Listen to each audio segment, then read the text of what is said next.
Hello. तो कैसे हैं आप लोग। मैं फिर से आ गया हूँ अगला सवाल लेकर। और ये सवाल मैट्रिक्स के ऊपर है और काफ़ी अच्छा क्वेश्चन है।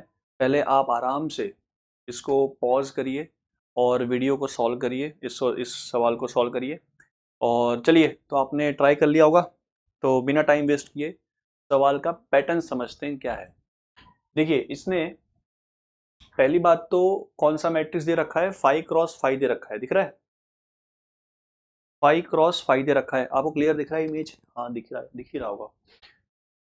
और यहाँ पर xi-xj का मॉड दे रखा है, मतलब जब जब i और j बराबर नहीं होंगे।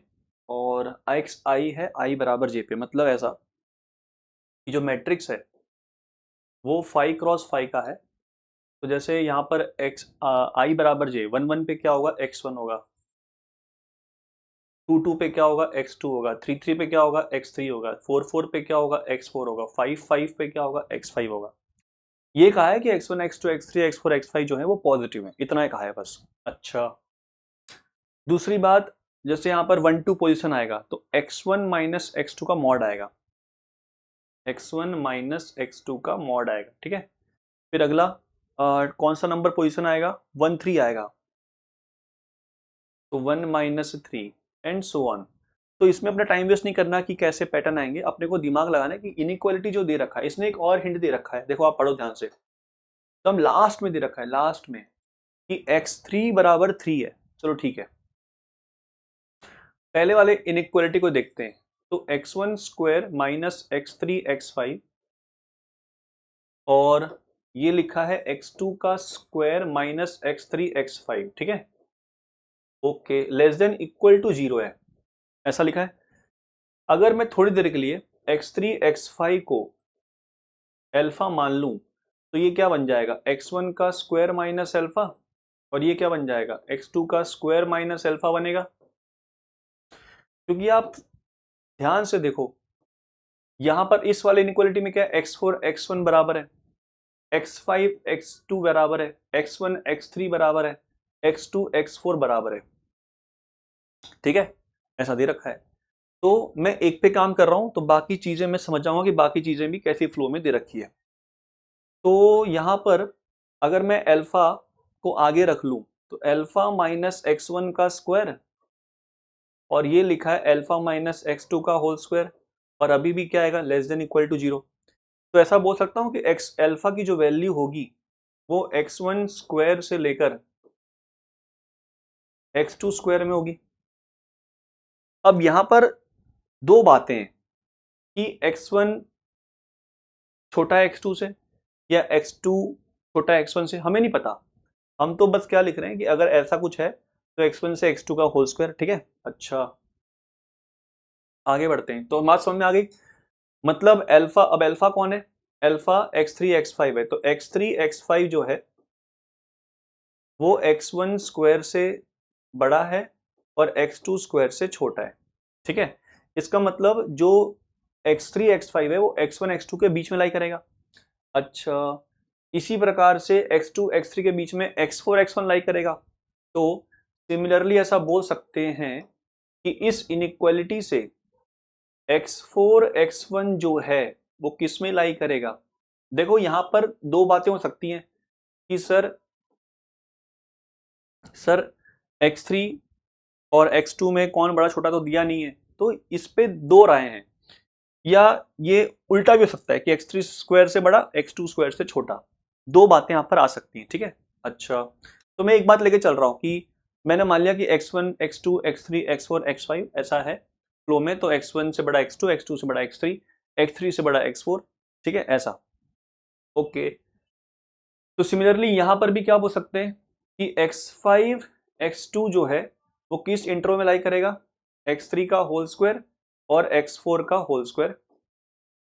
ओके, इसी प्रकार से x1 x3 किस में लाई करेगा,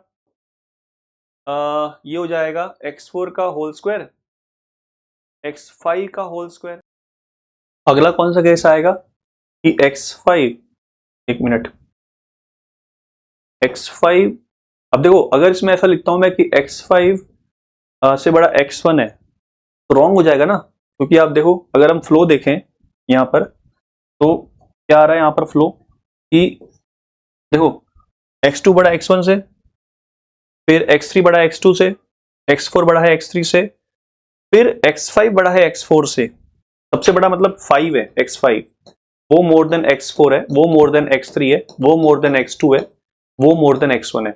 दूसरा केस भी आ सकता है कि x1 बड़ा हो जाए, मैं अगर इसको रिवर्स कर दूं तो x1 सबसे बड़ा हो जाएगा x2 से, x2 छोटा हो जाएगा फिर x3 से बड़ा हो जाएगा, x3 फिर बड़ा होगा x4 से, फिर x4 बड़ा होगा x5 से। ठीक है, ये दो केस हो सकते हैं और कोई केस नहीं जाएगा इसके अंदर, आप बना के देख लेना। तो ठीक है, तो इसका मतलब अगर ये वाला केस में ऐसा गलती कर दिया तो इसमें मेरा x5 बड़ा होना चाहिए, तो x1 स्क्वायर से बड़ा होगा x2 x4, ठीक है ना, और उससे ये छोटा किससे होगा x5 के स्क्वायर से, ऐसा। अब आप लॉजिकली ऐसे एक एग्जांपल देख लो, अगर मैं इसको ये 3 है, इसको मैं 5 मान लूं, इसको मैं 4 मान लूं, इसको मैं 3 2 मान लूं, इसको 1 मान लूं, कोई और एग्जांपल ले लेना आप ऐसे इस टाइप के फॉर्म में कोई एग्जांपल और ले लेना, कोई दिक्कत वाली बात नहीं। आपको कहीं ना कहीं लूप होल दिखेगा, देखो आप ध्यान से। ये वाला समझ में आ रहा है कि x3 x5 मतलब 15 बड़ा है 1 से, और लो 4 से छोटा पॉसिबल नहीं है। चलो यहां भी हटाओ, यहां देख लो आप कितना आ रहा है 4, ये कितना आ रहा है 4 से बड़ा 4 होता है, सही है 9, ये सही हो रहा है। इसमें 9, क्योंकि मैं 3 को 3 रखा है, 9 9 5 और 2 10, 10 बड़ा है 9 से, ठीक कोई दिक्कत नहीं है, और 10 16 से छोटा है, कोई दिक्कत, यहां भी दिक्कत नहीं आ रही है। यहां देखो आप 16 से बड़ा 3, नो नो भाई यहां दिक्कत हो जा रही है, तो कहीं ना कहीं लूप होल आ जा रहा है। इसका मतलब ये हुआ कि एक इसमें हिंट जो था वो इक्वलिटी का भी, देखो आप इक्वलिटी का भी है, तो ये सभी बातें तभी ट्रू होंगी, ये सभी बातें तभी ट्रू होंगी जब सभी नंबर 5 4 2 1 ना होकर 3 हो जाए। क्या हो जाए 3। अब आप रख के देखो, तब ये खाली बस इसी समय पर होल्ड हो रही है, 9 9 9 9 9 9 9 9 9 9 9 9, और कोई भी इसके अलावा अगर आप असेंडिंग ऑर्डर में कोई भी नंबर रखते हो तो कहीं ना कहीं एक इनइक्वालिटी में दिक्कतें आ जाएंगी। तो ये सवाल का कॉन्सेप्ट ये था कि जब बहुत ज्यादा इनइक्वालिटी हो तो इनइक्वालिटी नहीं होती, फिर वो इक्वालिटी वाली बात आ जाती है, और अपने को वही क्लिक होना चाहिए। अच्छा सबकी इनइक्वालिटी दे रखी है, देखो कोई मिस नहीं कर रखा, 1 2 3 4 5 6 सब के सब इनइक्वालिटी आ गए। इसका मतलब ये इनइक्वालिटी का सवाल नहीं है, ये इक्वालिटी का सवाल है। ठीक है, तो इसका मतलब काम खत्म हो गया, ये तो टाइम पास था। क्यों? क्योंकि सभी एलिमेंट अब कितने हो गए 3, तो इसका मतलब x1 x2 x3 x4 x5 ये सभी क्या हो गए 3 हो गए 3। अगर ये 3 है तो कहना ही से ये वैल्यू जो है वो 0 हो जाएगी, और ये कितनी हो जाएगी 3। और अगर ये तो डायगोनल मैट्रिक्स बन गया, अच्छा ये डायगोनल मैट्रिक्स बन गया, मतलब 3 3 3 3 3 5 क्रॉस 5 है, यानी कि 3 की पावर 5 आंसर आ जाएगा, 3 की पावर 5 आंसर आ जाएगा, यानी 3 3 3 3 3, तो 3 की पावर 5 हो गया, बाकी सब 0 है, और 3 की पावर 5 कितना होता है 243, तो 4 5 6 7 8 9 सम ऑफ द डिजिट कितना आंसर आ जाएगा 9 आंसर आ जाएगा।